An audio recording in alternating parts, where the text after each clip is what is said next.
अपरिमेय संख्या, इसे पढ़ेंगे इरेशनल नंबर। हम परिमेय संख्या के बाद अपन पढ़ने जा रहे हैं अपरिमेय संख्या। अपरिमेय संख्या देखिए, जिन संख्याओं को या जिन नंबरों को अंश और हर के रूप में ना लिखा जाए, अंश और हर के रूप में ना लिखा जाए, उसे हम अपरिमेय संख्या कहते हैं।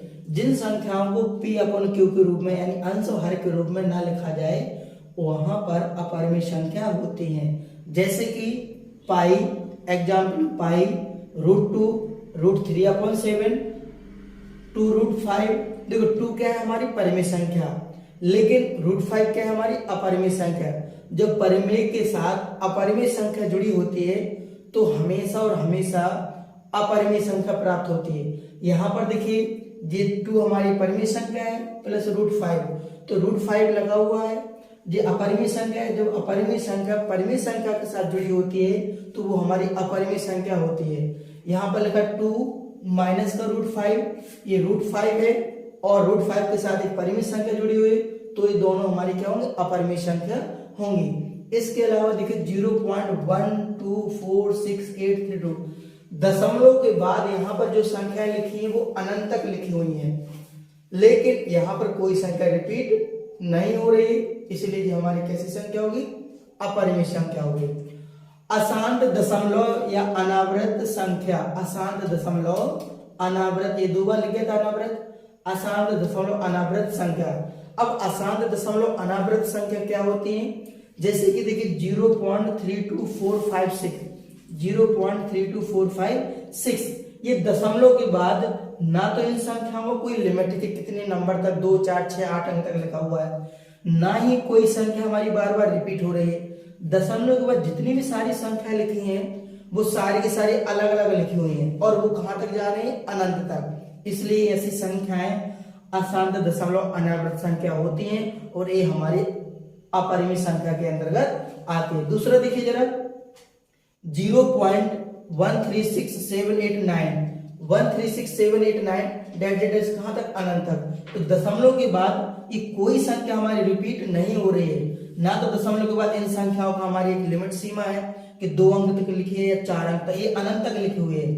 एक ना तो दशमलव के बाद कोई लिमिट तक लिखी हुई है, ना ही दशमलव के बाद कोई संख्या रिपीट हो रही है, लेकिन दशमलव के बाद सारी संख्या अलग है और अनंत तक जा रही है, इसलिए हमारी किस में आएगी, अपरिमेय संख्याओं के अंतर्गत आएगी। एक अगला और देखिए जरा, ये लिखा 0.78932456, ये भी अनंत तक जा रहा है, लेकिन एक दशमलव के बाद ना तो कोई संख्या रिपीट हो रही है, दशमलव के बाद ना तो कोई संख्या ऐसी है कि लिमिट में हो, और दशमलव के बाद सारे के सारे नंबर क्या है, अलग अलग डिफरेंट है और वो अनंत तक जा रहे हैं। तो ऐसी संख्याएं अशांत दशमलव के अंतर्गत आती हैं और ये सारी की सारी अपरिमेय संख्या होती हैं। जैसे एक उदाहरण और बहुत मोस्ट इंपोर्टेंट, जैसे पाई, पाई का मान देखिए, पाई का मान 22/7 के बराबर, तो पाई का मान लगभग 22/7 के बराबर मान लेते हैं। एग्जैक्ट पाई का मान होता नहीं है, पाई का मान हम 22/7 के बराबर मान लेते हैं, लेकिन अगर 22/7 का मान देखा जाए तो 3.142857, 3.142857, इसके बाद फिर से देखिए 142,857, 142,857, तो 142,857, 1 2 3 4 5 6 अंक के बाद, दशमलव के 6 अंक के बाद 22/7 का मान रिपीट होने लगता है। ऐसे ये कहां तक चला जाएगा, अनंत तक चला जाएगा, इसलिए 22/7 हमारा परिमेय संख्या के अंतर्गत आता है। लेकिन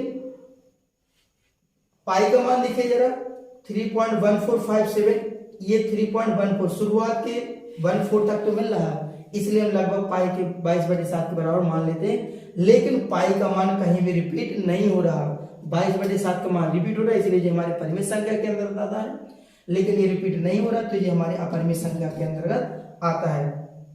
ई का मान है, ई का मान देखिए 2.7182 ये अनंत तक चला जाएगा, तो पाई का मान, ई का मान भी हमारा अपरिमेय संख्याओं के अंतर्गत आता है। जैसे √2 का मान होता है 1.41, ये अनंत तक चला जाएगा, इसलिए हमारी अपरिमेय संख्या के अंतर्गत आता है। √3 का मान 1.73205, ये भी अनंत तक होता है, कोई संख्या कोई भी संख्या रिपीट नहीं हो रही है, ना कोई संख्या बार बार आ रही है, सारी की सारी दशमलव के बाद अलग अलग संख्या अनंत तक जा रही है, इसलिए ये हमारी अपरिमेय संख्या के अंतर्गत आता है। √5 का मान 0.23606, ये भी अनंत तक जा रहा है, ना कोई संख्या रिपीट हो रही है, ये भी हमारी किसके अंतर्गत आता है, अपरिमेय संख्याओं के अंतर्गत आता है। देखिए पाई बहुत मोस्ट इंपॉर्टेंट है, एग्जाम में पाई पूछा जाता है, आपके ऑप्शन में दे देगा, बताइए इसमें कौन सा अपरिमेय है। पाई 22/7 और 3.14 और दे देगा आपको 0.50। तो अगर इसमें देखा जाए पाई 22/7, 3.14, 0.14, तो देखिए ये हमारी कैसी संख्या है, परिमेय संख्या है। ये दशमलव के बाद एक लिमिट तक लिखा है, ये भी हमारी कैसी संख्या है, परिमेय संख्या है। 0.50 ये भी हमारी कैसी संख्या है, परिमेय संख्या। तो यहाँ पर जो हमारा अपरिमेय होगा वो हमारा होगा पाई। और देखिए यदि a/0, a के यदि कोई भी नंबर हो उसके नीचे 0 लगा होता है तो इसीलिए क्या अनंत बन जाता है, इनफाइनाइट। इसीलिए कहीं भी कभी भी q का मान क्या नहीं होना चाहिए, 0। यदि अंश हर का मान यदि 0 है तो वो क्या बन जाता है, अनंत। इसलिए p/q के रूप में q का मान क्या नहीं होना चाहिए, 0 नहीं होना चाहिए। तो हमने बहुत अच्छे से परिमेय और अपरिमेय पढ़ा है। अब इनसे कौन कौन से क्वेश्चन बन सकते हैं वो हम देखेंगे।